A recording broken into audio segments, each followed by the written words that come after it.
Are my volunteers ready?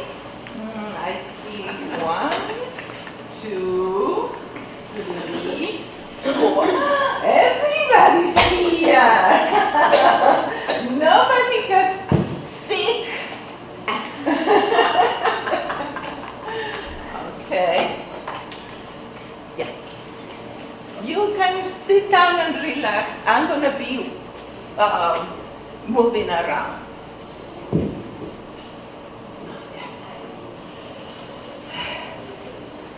How's everybody? Good. Yeah?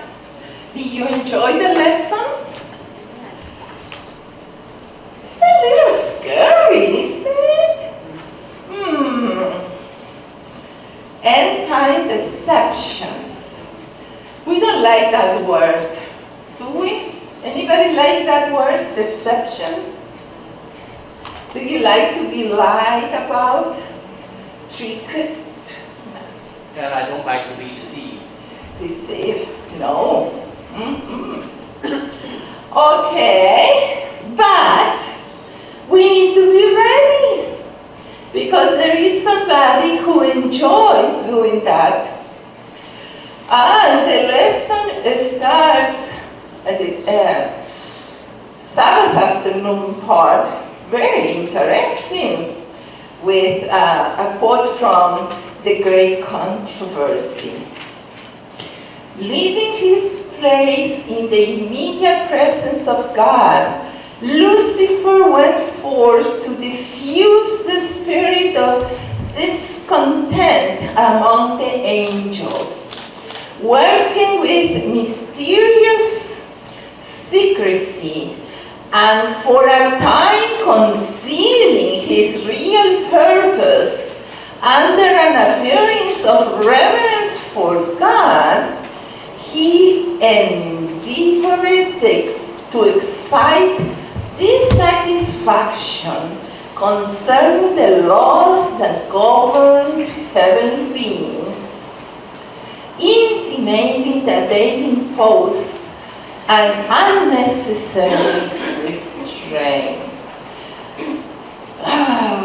And then in Eden, he disguised himself as a serpent and used trickery against Eve.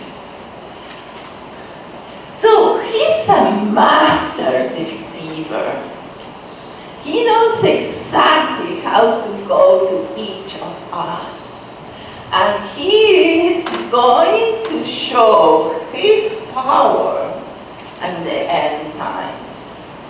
And that's what we are going to go over today. And Violet is coming here. Violet, do you want to put here your pen?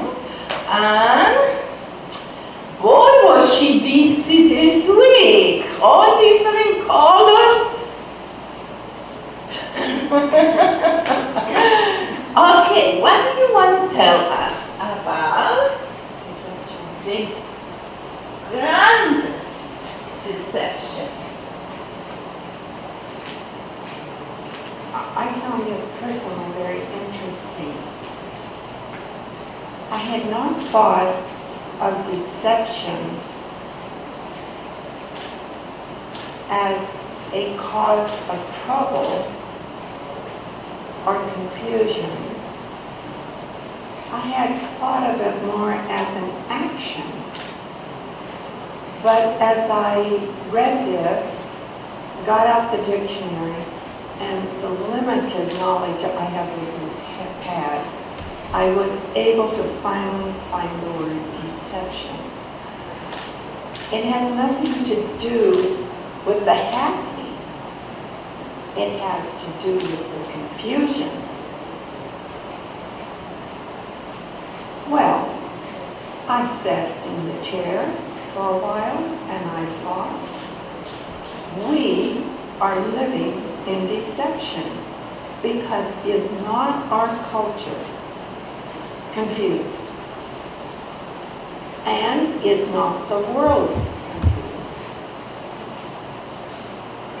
But there is not actually actually an action of the confusion. It is the constant irritation of no decisions or not agreement. So I've given that considerable thought through this week past.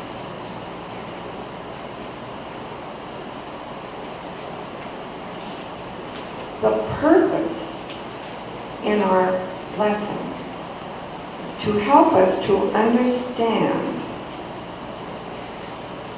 that the concealing his real purpose under an appearance of reverence. You only have 5 minutes. That's probably Because all it's so I have. interesting, but That the appearance of reverence, the appearance of respect, the appearance of hearing another when Tom speaks to me. And why? Then I must listen. But that is not what deception is. Deception is one word to you, one word to another, and confusion to everyone. And I have thought, I like the news. I've always been a news junkie. And when I listened to the news this week, I just found deceptions between countries, between leaders, and even in our little park, there's a few deceptions. So, it is when we pray, we have to recognize that when the Bible tells us that we are given a sound mind, we seek that sound mind, we respect that sound mind, because the sound mind will discern truth. And truth is the Holy Spirit. Then we can relax. We can be at peace, because God gives us each day a sound mind. very good. One of the thoughts that I thought it was so interesting from Sunday's party was that perhaps the greatest deception is Satan's ability to cause people to believe that he doesn't exist. And that is true, even in our little neighborhood. You will, as you talk to people, mostly listening, you will find they believe nothing. If you don't think about it, because that's an important point. If you don't believe that Satan exists, the whole definition of what is suffering, injustice, it changes. Think about it. Oh, here you can choose a gift.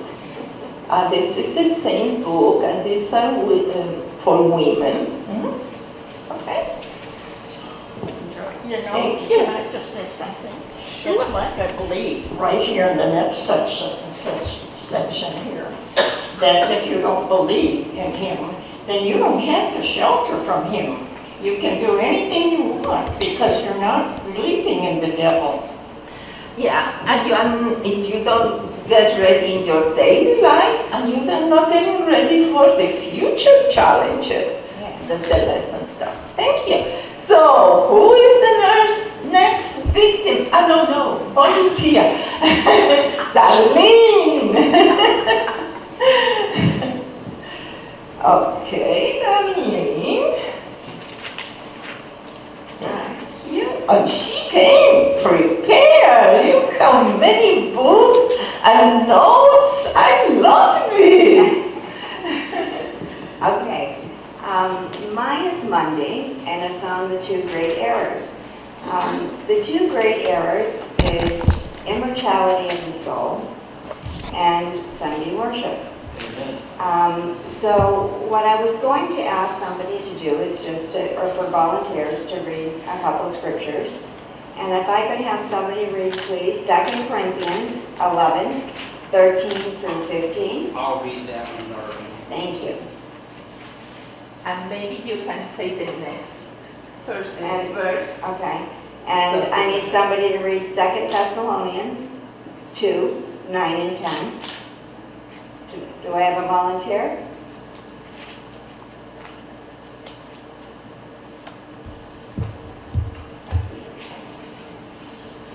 Okay, 2 Corinthians 11 and the verse. 13 through 15.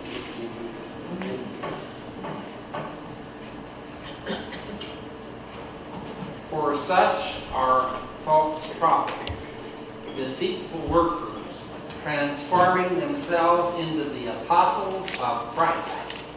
And no marvel, for Satan himself is transformed into an angel of light.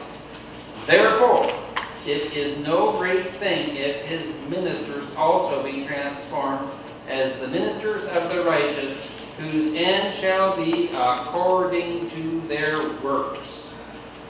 Yeah. Powerful. Yes, it is. Do I have anybody that would read 2 Thessalonians 2, 9 and 10? Yes. Thank you. The coming of the lawless one will be in accordance with the work of Satan, displayed in all kinds of counterfeit miracles, signs and wonders, and in every sort of evil that deceives those who are perishing. They perish because they refuse to love the truth and so be saved. There's one that isn't in the lesson that I like. And, excuse me, I just had it here. Okay, it's Matthew 24, and it's from the King James Bible. For there shall arise false Christs and false prophets, and shall show great signs and wonders, insomuch that, if it were possible, they shall deceive even the very elect. Amen. So Satan has been the master of lies since the beginning. It started in heaven, and his voice and his lies deceived a third of the angels. So we know that at the end of time, he is going to come with as angels of light, prophets, and will deceive many. And our weapon is God's Word, and obeying it and studying it every day so that we can be armed. Ephesians 6:11. It says, put on the full armor of God so you'll be able to stand firm against the schemes of the devil. So to me, that means you just study his Word every day and ask for guidance from the Holy Spirit as you read, so that you can be able to stand. We will be able to stand in the end. Sunday worship, I believe that started, I know it started, or people believe that when Jesus rose from the dead on Sunday, that day, the holy day instead of the Sabbath was changed to Sunday. And, people all over believe in the immortality of the soul. You hear it everywhere. You read it on Facebook. Oh, they've gone to heaven, and It was are watching. the first lie told. Absolutely. Satan told He that to said, Eve. thou shalt not surely die, So, in closing, I think that, like I said, we have to put on the full armor of God and be prepared. Yes. As you were talking about a while ago, they showed arise false Christ. I heard Doug Batchelor. Doug Batchelor lived here in the valley once. Yes. And he said that there was a man, and I had heard about it, but I didn't know the man came here to Palm Springs and said, the man said that he was Christ. And some kid said, they said, well, if you're Christ, why doesn't you have scars in your hands? Why do you don't have scars on your forehead? And why you don't have nail prints in your feet? I said, that man never came back again. Amen. Can I just say something? Sure. I just want to say that you can keep any day of the week that you choose, but God did not sanctify any day. He only sanctified the seventh day. Amen. Sanctified, that means set apart. Yeah. In case So we somebody have a don't know new that. teacher here? No. Okay, look at them. Yes, and Violet is wonderful too. Okay, choose your gift. This is for women or those are the same. Okay. Thank you very much. And now it's Norma's turn. Norma told me that she cannot hear well today, so we are going to listen to her. We're going to be listening to Norma.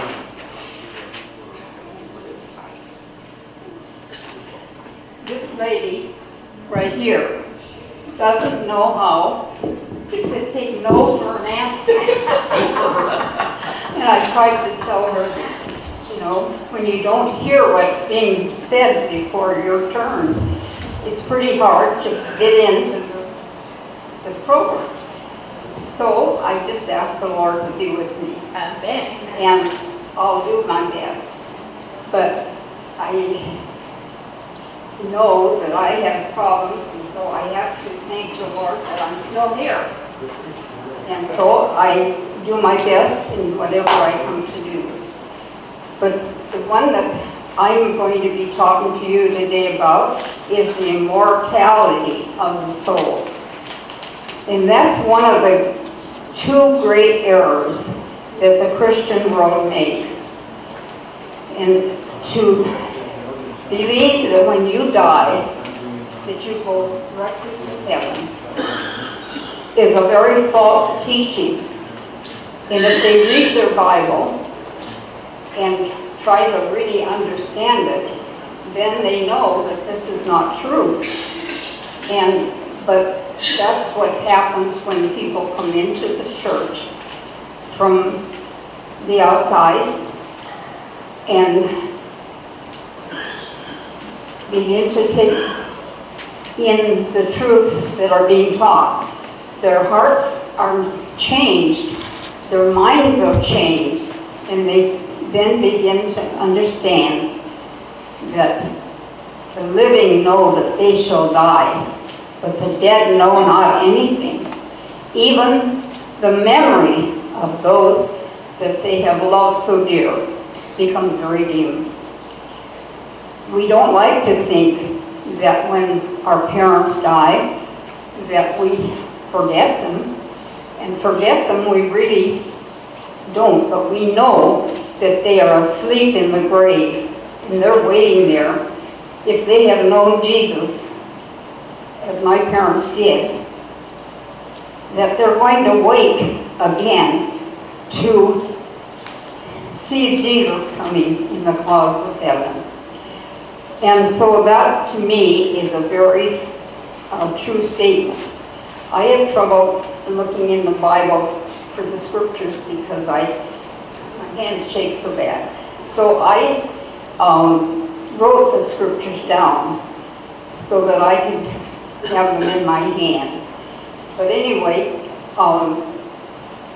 I came to mind something, you know, the beliefs that people have, take them out of the grave, take them into all kinds of false things.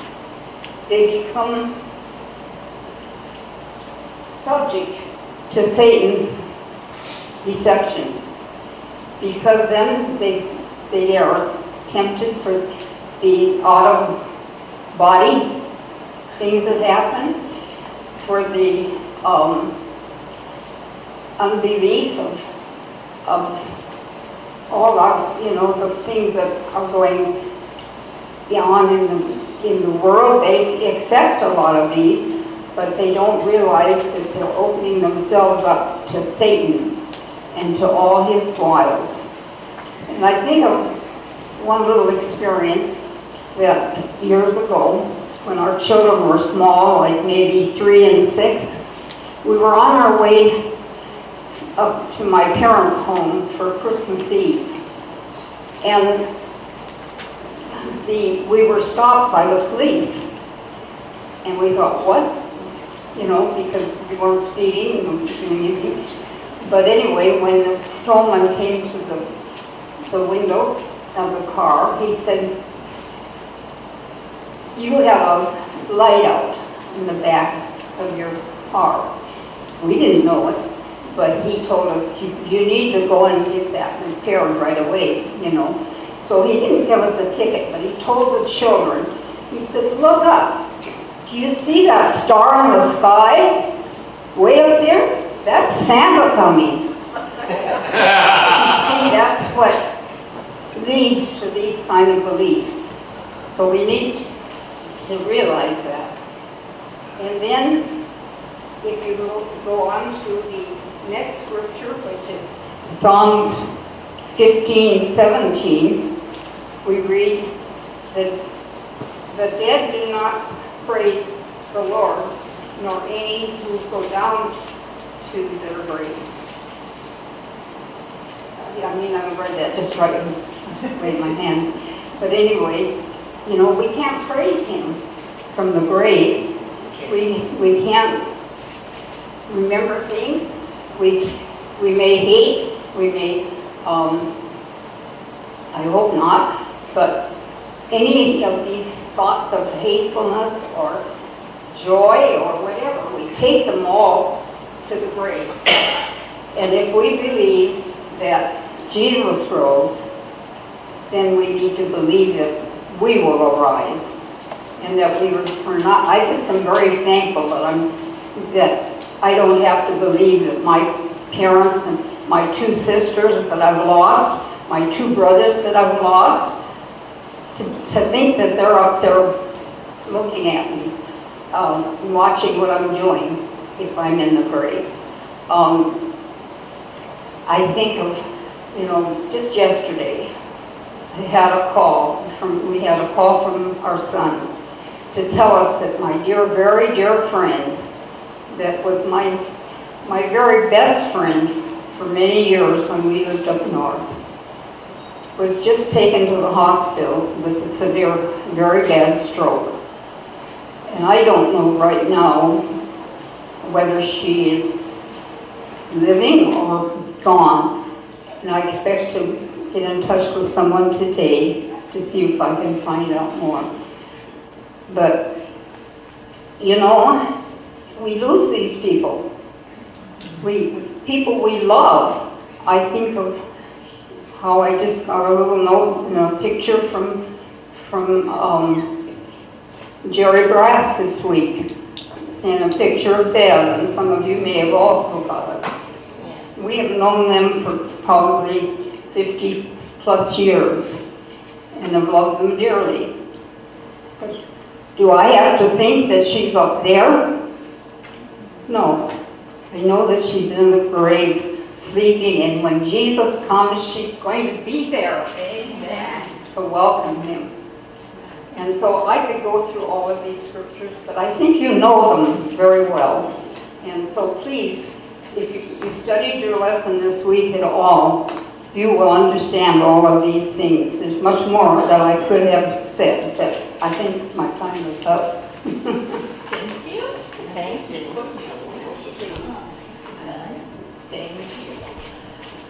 Yes. I am a convert to the Seventh-day Adventist Church. I have nobody in my family has joined the Seventh-day Adventist Church. And I told Tom once, when I first heard of somebody going to church on a Saturday, I thought there was something wrong with them mentally.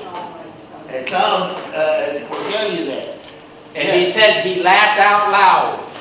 Yeah, and I thought there was something wrong with people going to church on Saturday mentally because I was brought up in First Day Church. And just about a week or two ago, I got a sister that lives in Houston, Texas. Her name is Mary. And as you know, my wife just recently died about 7 months ago. And I told my sister Mary that our mother, she was not in heaven. And do you know that woman, she got so angry with me, she just didn't want to have any more to say to me. And so she once told me, said, I don't want to be a Seventh-day Adventist. So I don't know whether someone told her something bad about the Adventist church, but I say, pray for her, please. Her name is Mary, and she lives in Houston, Texas. Okay. But anyway, like I say, I'm a convert to the Seventh-day Adventist church. Only one in my family that has been a Seventh-day Adventist beside my uncle, and he was a Seventh-day Adventist, and he turned out to join some cult. I just don't know what happened.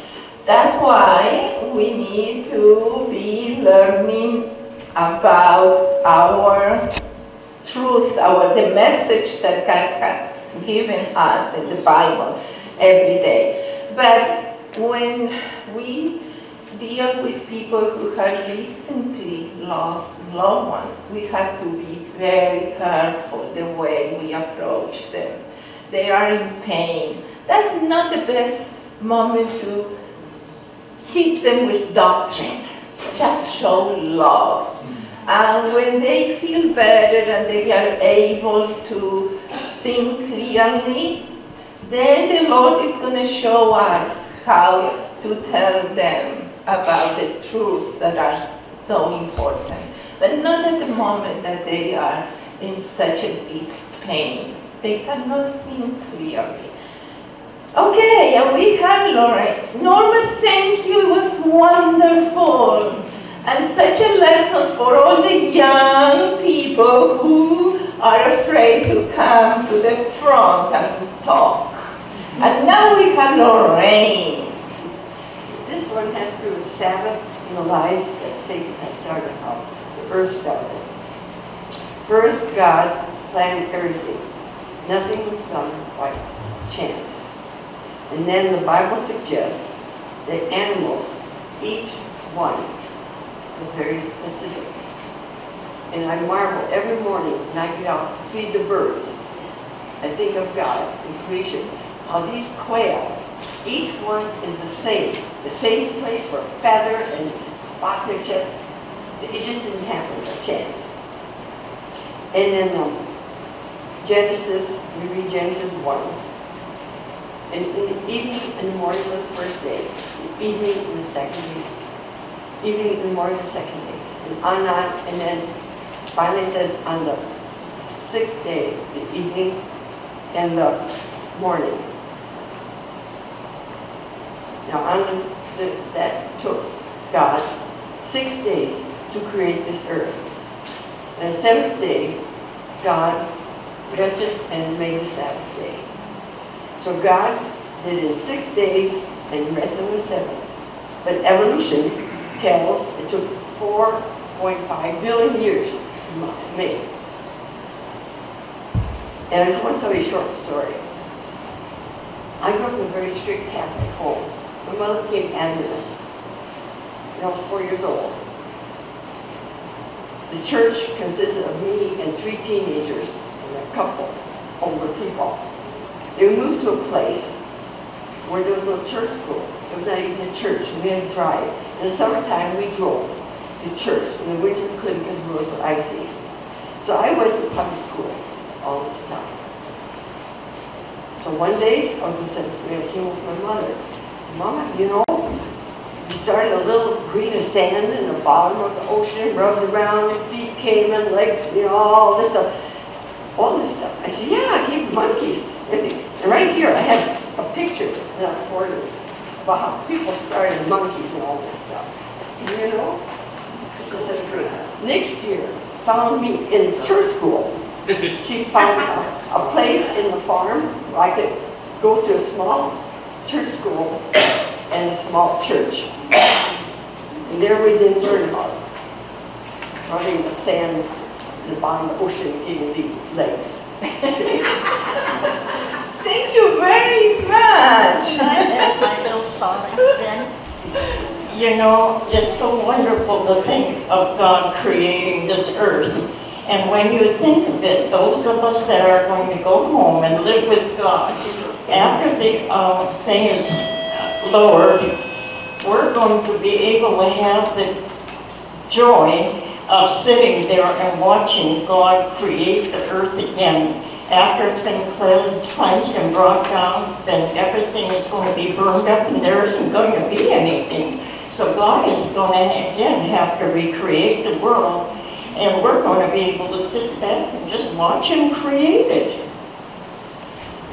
Well, things that have not even come to our mind are the wonderful things that we are going to see. But Satan is going to attack us. And when somebody comes to you with a lot of PhDs under the name and a lot of scientific talk, it's going to be hard for us to say you are wrong, especially if our faith is not strong. So we have to get ready, because that is going to be a big weapon in Satan's hand. And Clark is coming here. He's going to represent the men of the church. Clark? Okay. Because all the presenters have been women, females until now. So we are waiting for your wisdom. I have a mic, so it doesn't ring. And he comes very well prepared too. Well, as we look in this chapter 13, Everybody take- has one? I it would don't take- have one. it would probably take weeks to study Yes. this chapter. Yes. So, the first part of reading 13, it describes, well, it goes back to Revelation 12:17 briefly. The reason the dragon stood on the sand of the sea appears to be that sand marks the place where the earth and sea meet. Of the two beasts that are yet to appear, the first one rises out of the sea, and the second out of the earth. As far as the questions in this study, there's a couple that says, what is described here in the first part of 13, verse 1 and 2, and then what are the characteristics of the sea beast? Right away, the beast from the sea appeared to John to resemble the great red dragon. Like the dragon, it had 10 horns and 7 heads, but there was a difference between the two. Whereas the dragon had royal crowns, diadems on its 7 heads, this new beast had diadems on its 10 horns. I thought that was kind of interesting. Also, as many-headed monster lunged up out of the waves and more of its hulk came into view, John experienced further surprises. He saw that overall the new beast looked like a leopard. Its feet, however, looked like a bear's, and its mouth was like a lion's mouth. Leopard, bear, lion. Does anyone know what those three means, or where we've read about a leopard, bear, and lion before? Actually, we have run across this list before in a vision 6 centuries earlier. Daniel saw a lion, a bear, and a leopard. And a fourth indescribable animal emerged out of the sea. What's interesting is, altogether, they had 7 heads and 10 horns. The leopard had 4 heads. The other 3 each had 1. And the fourth beast has 10 horns. So there's a parallel with Daniel 7 and 8 and Revelation 13, a link between those two. Also, at the beginning of its career, the sea beast, this beast, the dragon gave to it his power and his throne and great authority. Afterward, as John watched, he saw 3 that one of its heads suffered what to all appears was a mortal wound. Amazingly, however, it recovered. As a result, all the world worshiped this leopard-bodied beast and its red dragon sponsor, and asked incredulously, who is like this beast and who can fight against it?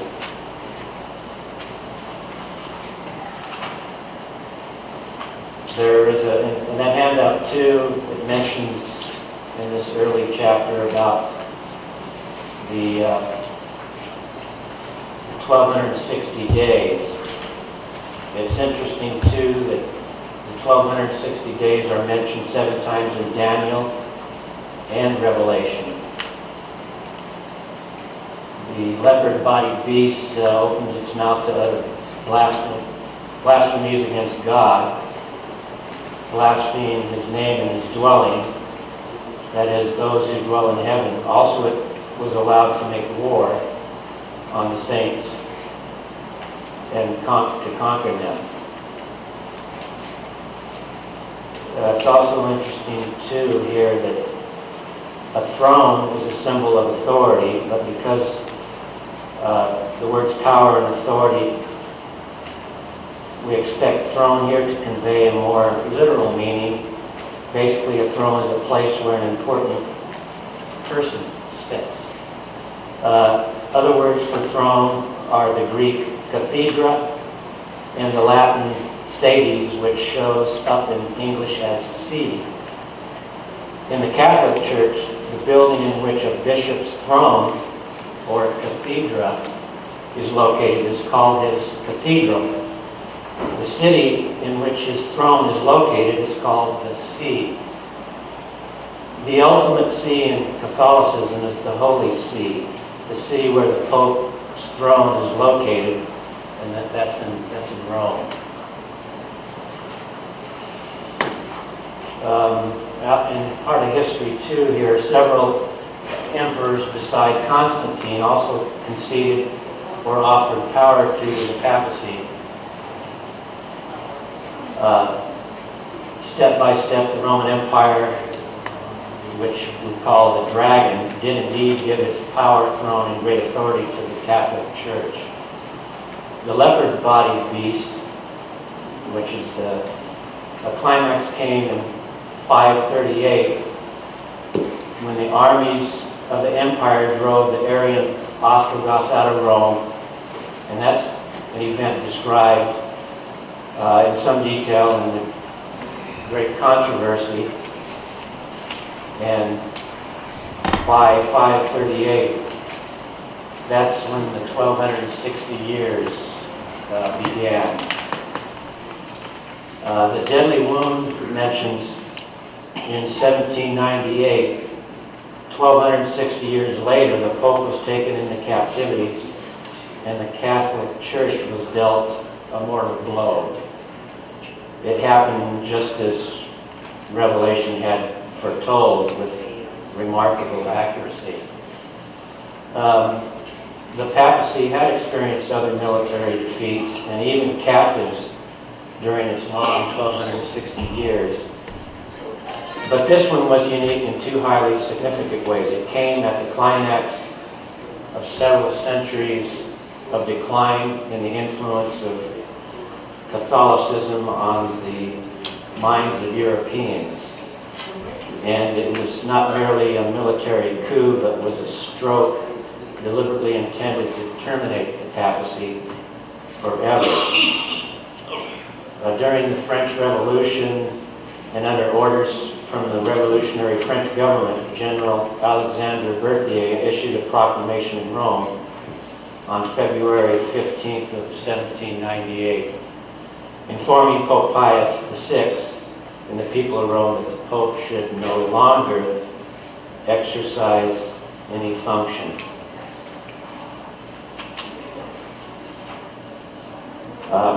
So much for a summary here. We know that in Revelation 12 and 13, there are several things we learned by studying Daniel. These were especially about the four empires and the 1260 days or years of the Roman Church.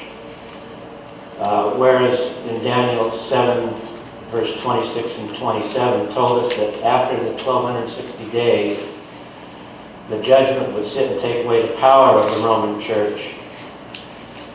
Revelation chapter 13 provides the startling additional information that before the completion of the judgment, the church's deadly wounds to be temporarily healed, and everyone whose name is not registered in the book of life will worship it.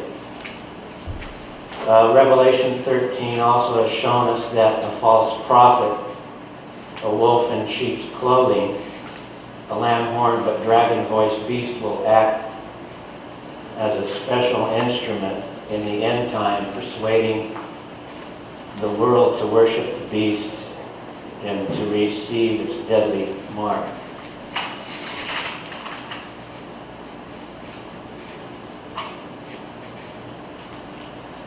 In the end, in Revelation chapter 20, verse 27, it refers to threatened with a devastating boycott, forbidden to buy or sell. They, meaning the remnant, their noble integrity, they avoided the mark of the beast at the risk of their lives. And then at the end, only two sides remained: the loyal remnant, who kept God's commandments, and all the rest of the world who had the mark of the beast. And my reference material used today was from God Cares, and that was by C. Mervyn Maxwell. Thank you. Let's pray. Dear Heavenly Father, thank you for all the messages that you have left for us, telling us what's going to happen in the future and how the devil is going to be like a roaring lion looking to devour us, and he's going to use all these deceiving methods. So be with us, help us to prepare for those times, and not to be afraid, but to be conscious that if we are not ready, we may falter. And that's not what you want, that's not what we want. We want to be part of the remnant who is going to be transferred to that beautiful place where we are going to be with you face to face for eternity. Bless everybody who participated in Sabbath school today. Give them a special Sabbath full of blessings. I ask in Jesus' name. Amen.